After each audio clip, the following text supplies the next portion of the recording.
Hello, this is the luckiest maths teacher in the world. Thank you so much for tuning into this video in which we will look at proofs involving logical equivalence.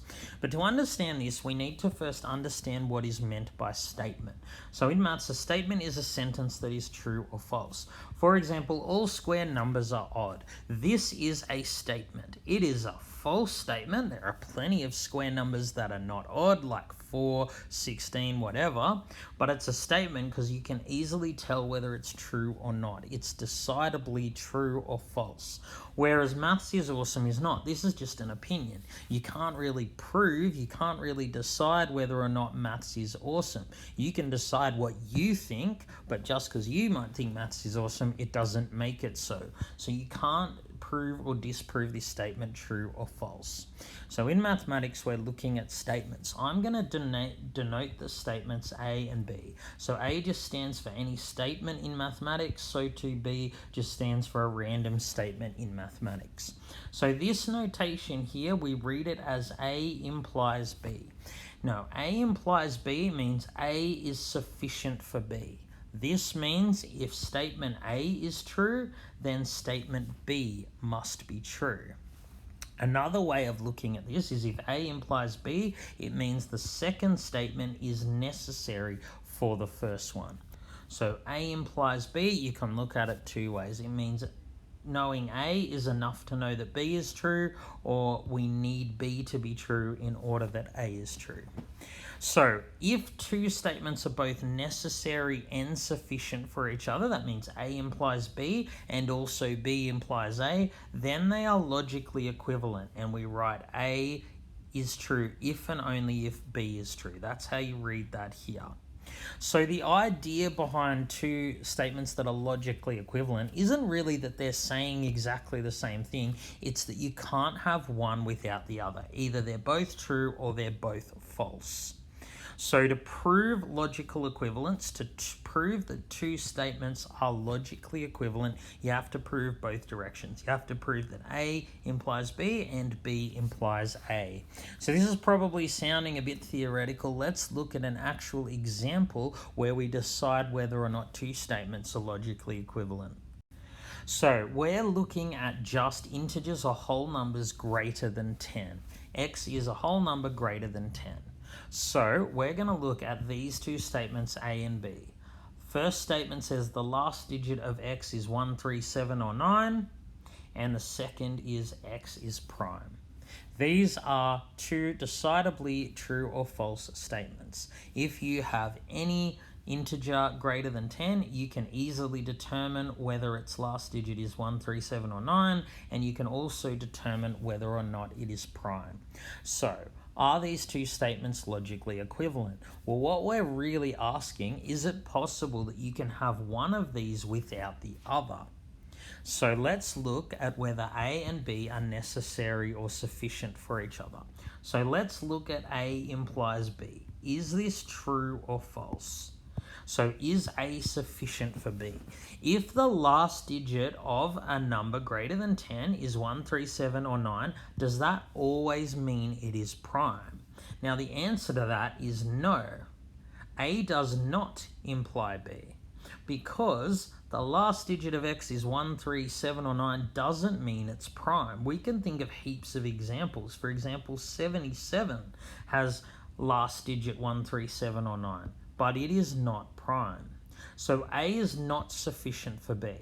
Knowing the last digit of X is 1, 3, 7 or 9 isn't enough to know that the number's prime. On the other hand, B does imply A.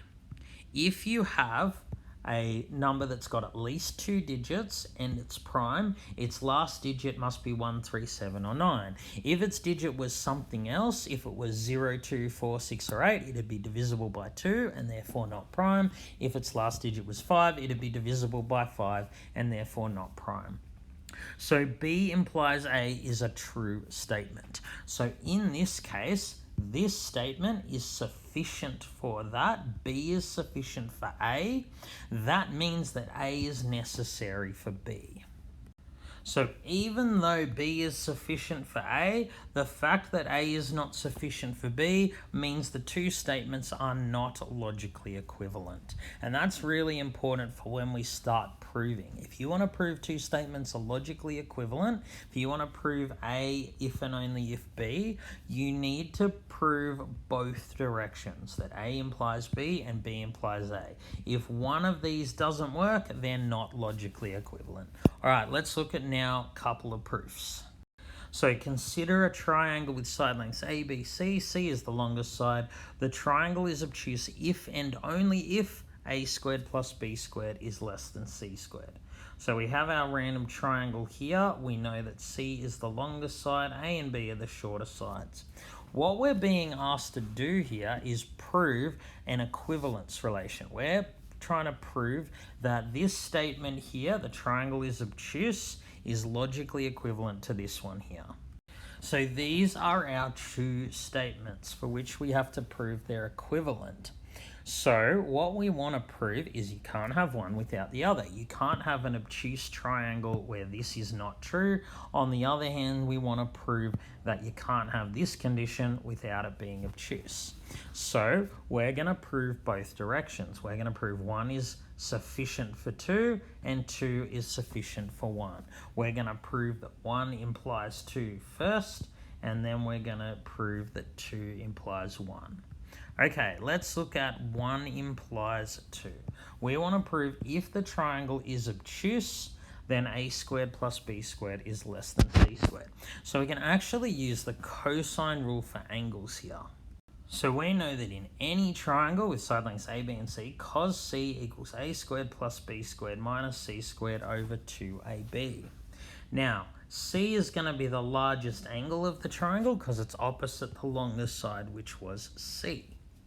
So we know from our unit circle that if C is obtuse, meaning it's greater than 90 degrees, then that means that cos C must be negative. We know that cos is negative in the second quadrant between 90 and 180 degrees. So if the triangle is obtuse, this thing here, which is cos C, must be negative. So A, B must be positive. This here is always going to be positive because A and B are side lengths. So the only way that this whole thing can be negative is if the top is negative.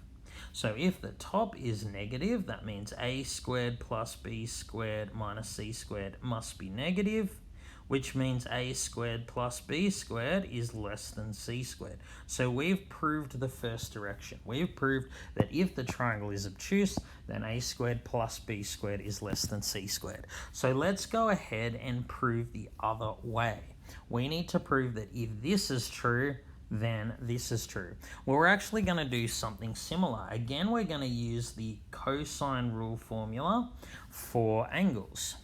So if A squared plus B squared is less than C squared, of course, that means, subtracting C squared from both sides, A squared plus B squared minus C squared is negative.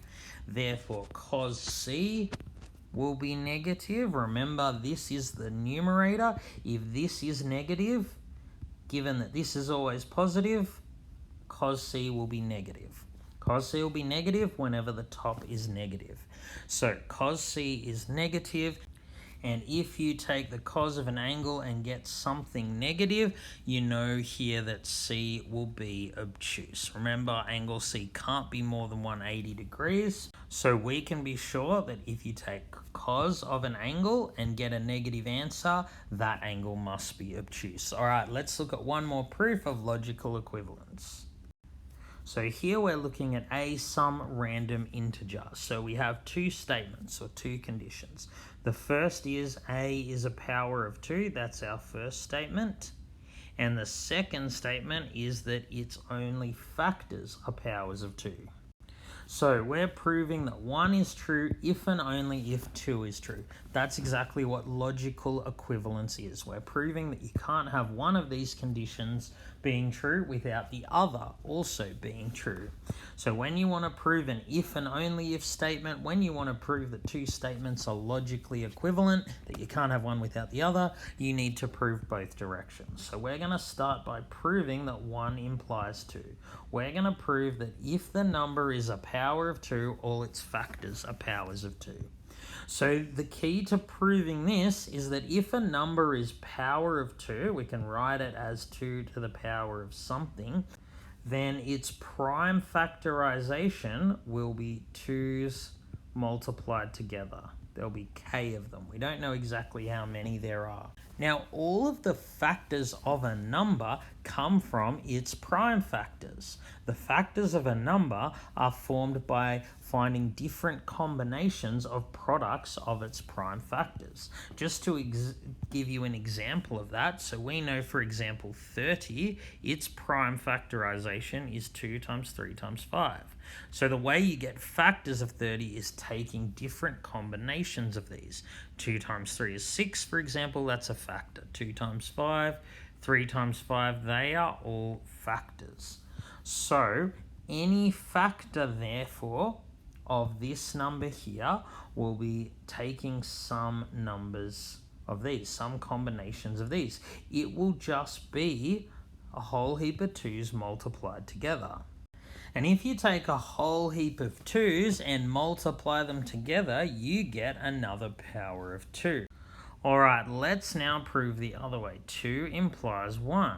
Let's prove that if a number has only factors that are powers of 2, then it is itself a power of 2.